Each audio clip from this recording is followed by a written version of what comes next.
Bismillahirrahmanirrahim. Assalamualaikum warahmatullahi wabarakatuh.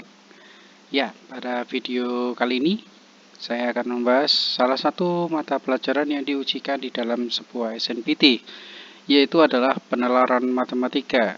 Ya, jadi teman-teman, SNPT ini untuk ujiannya ada beberapa mata pelajaran, ada penalaran matematika, salah satunya ada pengetahuan kuantitatif, pemahaman umum, penalaran umum, lalu ada literasi bahasa Inggris, dan juga ada literasi bahasa Indonesia.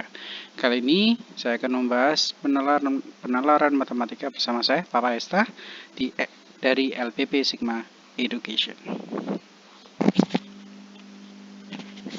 Baik, ini adalah soal yang sering keluar di SNPT, salah satunya.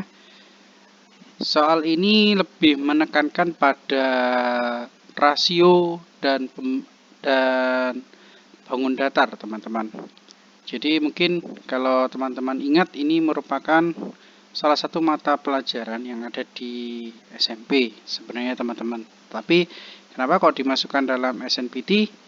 Soal ini lebih dikembangkan lagi agar kita peserta SNPT bisa mengerjakan. Jadi sebenarnya lebih fundamental ya SNPT itu. Oke, kita bahas masalah soalnya. Pak Waskito mewariskan sebidang tanah yang ada di lereng bukit ya. Nah, jadi itu seperti gambar di atas, teman-teman. Nah, ini seperti di lereng bukit dengan total luas tanah yaitu 216 meter persegi kepada 3 anak laki-lakinya seperti pada gambar di atas.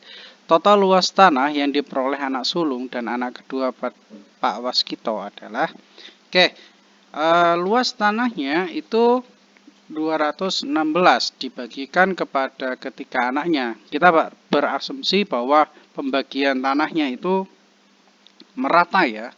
Jadi antara anak pertama, anak kedua, dan anak ketiga itu mendapatkan luas tanah yang sama. Namun, teman-teman bisa dilihat, kalau kita lihat dari lereng ke tanah itu bentuknya hampir menyamai seperti segitiga, yang dimana segitiga tersebut itu akan dibagi menjadi 3. Nah, dan memiliki panjang sisi masing-masing sisinya sama, yaitu panjang sisinya adalah 8. Sehingga kita bisa mengalihkan 8 itu karena tanah akan dibagi menjadi 3. Jadi 8 dikali 3 hasilnya adalah 24. Nah, lalu kita akan mencari tinggi dari segitiga tersebut dengan persamaan luas segitiga, di mana persamaan luas segitiga adalah setengah kali alas kali tinggi, yang luasnya adalah 216 meter persegi sama dengan setengah kali 24 kali T. Ya, kita di sini bermain aljabar ya, teman-teman ya. Jadi kita dapatkan tingginya adalah 18 meter. Nah, setelah kita mendapatkan tingginya, kita bisa menghitung luas masing-masing segitiga yang dibagi 3. Yang tadinya 1, ini satu segitiga besar. Sekarang segitiga besar tersebut memiliki dibagi menjadi 3, sehingga tingginya masing-masing adalah 18. Dengan alas bukan lagi 24, tapi alasnya adalah 8. Sehingga kita bisa mencari luasnya dengan luas segitiga juga, setengah kali alas kali tinggi. Maka didapatkan L sama dengan setengah kali 8 kali 18, sehingga luasnya sama dengan 72. Nah, teman-teman, jadi seperti itu. Karena kita berasumsi tadi bahwa pembagian tanahnya luasnya sama, maka kita bisa menggunakan trik cepatnya, teman-teman, yaitu dengan cara 216 tersebut dibagi menjadi 3, karena asumsinya tiap anak memiliki luas yang sama. Jadi setiap anak memiliki luas tanah sebesar 72 meter persegi. Oke. Bila di soal nomor 1 tadi masih belum paham, silakan komen. Boleh meninggalkan komentarnya, jejaknya, like, dan jangan lupa di subscribe juga. Oke, berikutnya soal berikutnya. Berdasarkan soal nomor 1, si bungsu ingin menanami tanahnya dengan buah-buahan. Setengah bagian ditanami buah mangga, sepertiga tersisa ditanami pisang, dan selebihnya ditanami pepaya. Jadi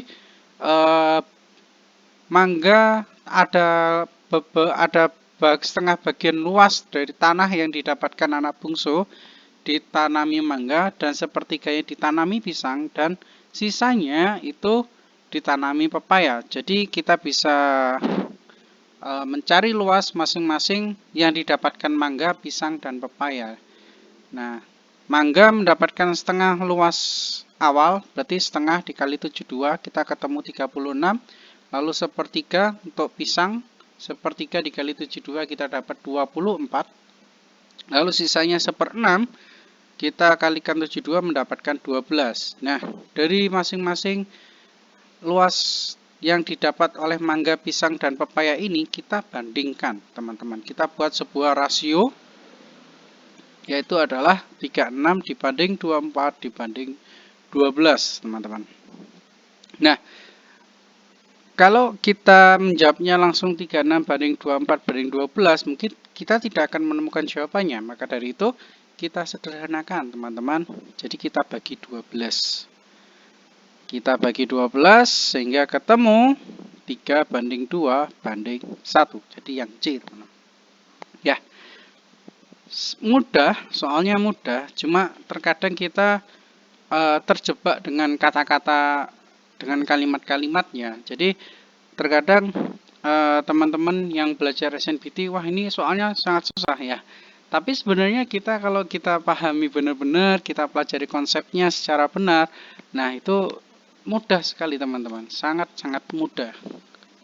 Kalau menurut saya, karena kebanyakan dari teman-teman yang mengeluh di LPP Sigma Education itu, biasanya mereka terjebak di kata-kata. Nah, ini perlu adanya penalaran. Maka dari itu ada di SNBT kita juga akan dilatih untuk literasi bahasa Indonesia. Kita dites literasi bahasa Indonesia yang seperti apa. Lalu kita bahas soal berikutnya. Freya menjumlahkan nomor-nomor halaman buku yang terdiri atas 100 halaman yang jumlahnya 5140. Ternyata terjadi kekeliruan, ada satu halaman buku yang dihitung 2 kali oleh Freya. Halaman yang dihitung 2 kali adalah halaman. Nah, mungkin kita jangan sampai terjebak dengan kata-kata ya, teman-teman ya. Halaman itu jumlahnya ada 100. Berarti halaman itu dimulai dari halaman 1, 2, 3 sampai 100. Maka dari itu kita bisa menyimpulkan bahwa halaman 1 itu adalah suku pertama, halaman kedua adalah suku kedua, dan halaman 100 itu adalah suku ke-100. Nah, di sini teman-teman, halaman yang jumlahnya ada kata-kata jumlahnya. Jadi halaman itu ditambah 1, ditambah 2, ditambah 3, tambah sampai 100. Ketemu 5140. Nah, berarti deret dari setiap halaman tersebut kalau dijumlahkan itu ketemu 5140.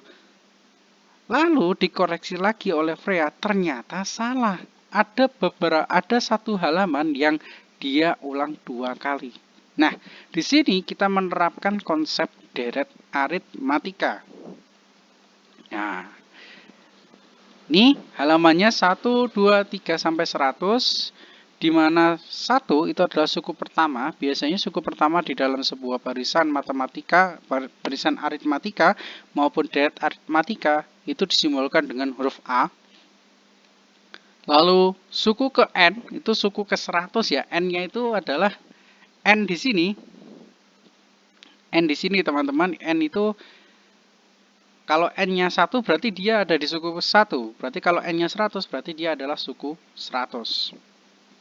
Nah, kita bisa menggunakan persamaan ini teman-teman. Sn sama dengan N/2 A plus UN. Ya, kita sudah mendapatkan A-nya, sudah mendapatkan UN-nya. Kita cari S100-nya sekarang, teman-teman. Nah, ini ada salah ketik, teman-teman. Ini harusnya 100 dibagi 2. S100 sama dengan 100 dibagi 2 dikali 1 ditambah 100. Kita tambahkan dulu, teman-teman. 1 tambah 100 itu ketemu 101. Dan 100 bagi 2 itu ketemu 50. Sehingga SN-nya adalah 50 kali 100. Maka ketemu 5050. Oh, ternyata yang benar adalah 5050, teman-teman. Nah, sementara di sini jumlahnya sudah ketemu 5140. Berarti ada halaman yang dihitung 2 kali oleh Freya. Dan halaman berapakah itu? Kita kurangi, teman-teman. 5140 dikurangi 5050, maka ketemu 90. Oh, berarti halaman ke-90 itu yang dihitung double. Mudah kan, teman-teman ya? Sebenarnya mudah, teman-teman. Jadi, terkadang teman-teman itu terjebak oleh kata-kata. Maka dari itu harus hati-hati ya, teman-teman. Ya, mungkin cukup sekian, teman-teman. Terima kasih. Apabila ada pertanyaan, silakan tinggalkan komennya, silakan hubungi kami di deskripsi, dan jangan lupa like, subscribe, dan komen. Terima kasih, saya Papa Hesta. Assalamualaikum warahmatullahi wabarakatuh.